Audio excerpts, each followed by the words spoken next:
All right, thank you for tuning to another edition of our 31 Nights of Halloween movies. And our next movie, we have Woman of the Hour.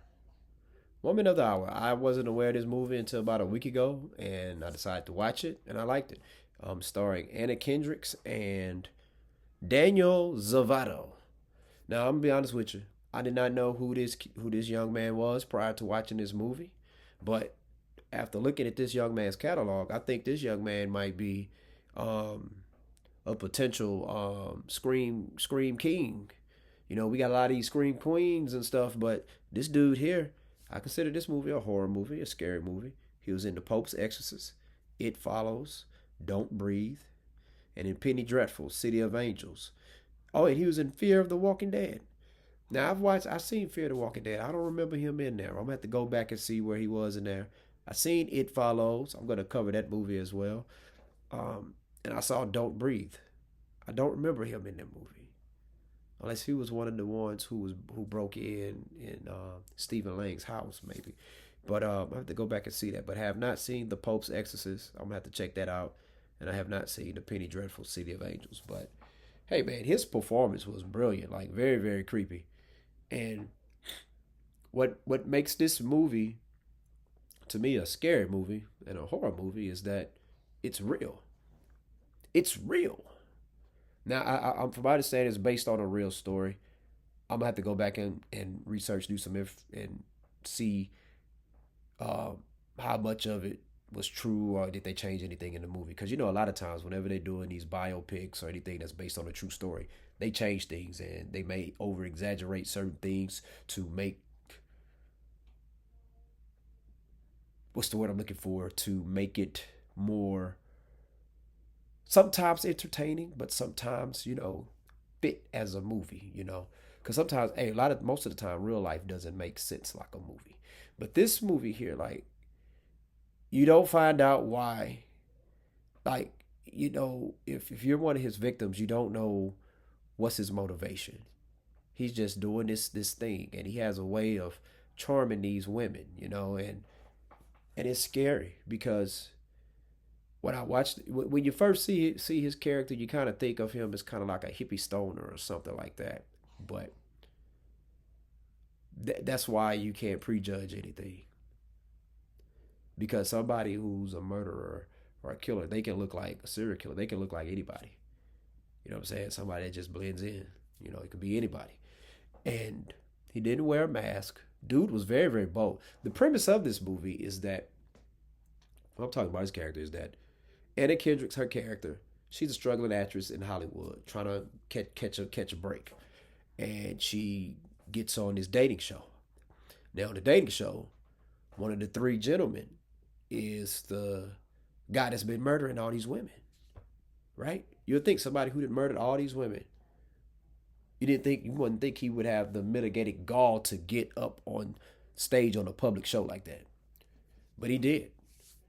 It was almost like how he was getting away.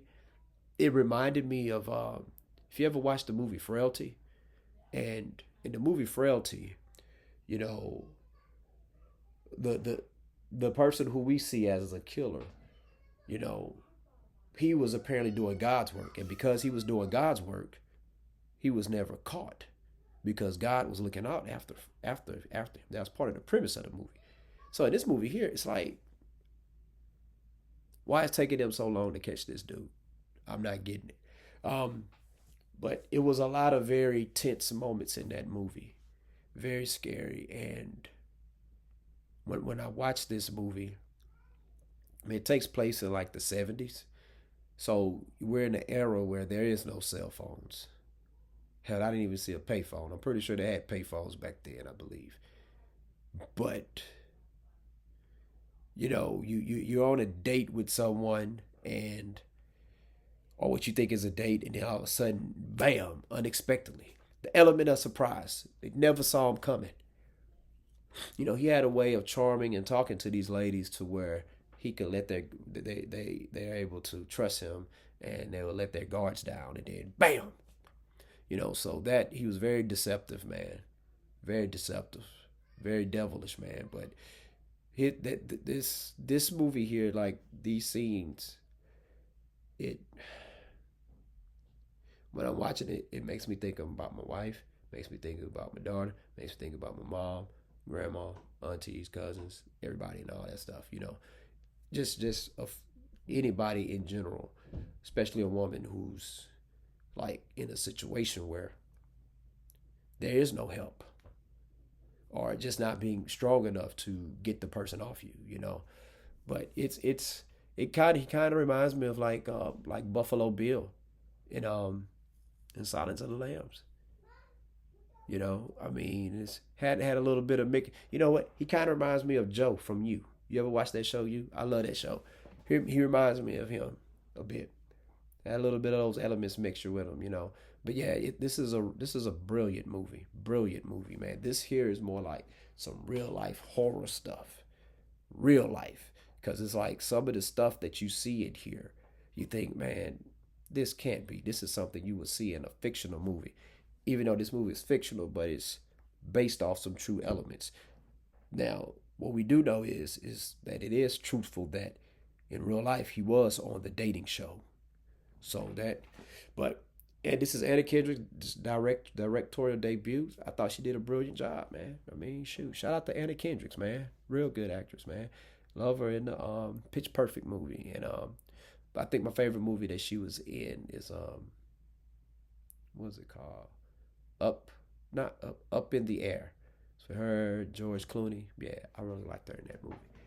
Pitch Perfect was good too. But anyway, share your thoughts. Let me know what you thought about Woman of the Hour. All right. Right now it's streaming on Netflix. That's why I checked it out at. All right. So give it a C. Let me know what you think of it. Scale to 1 to 10. Uh, I give it a 7. I'll give it a 7. A good strong 7. I mean, there was some things like as far as the ending, I thought it was cut too short. I felt like it should have been longer, but that's me. But I'll give a movie a solid 7. All right, it's worth checking out. But hey, like I say, man, hey, you like sports, you like movies, you like my channel. Hit the subscribe button. Studio Game Podcast. Peace out.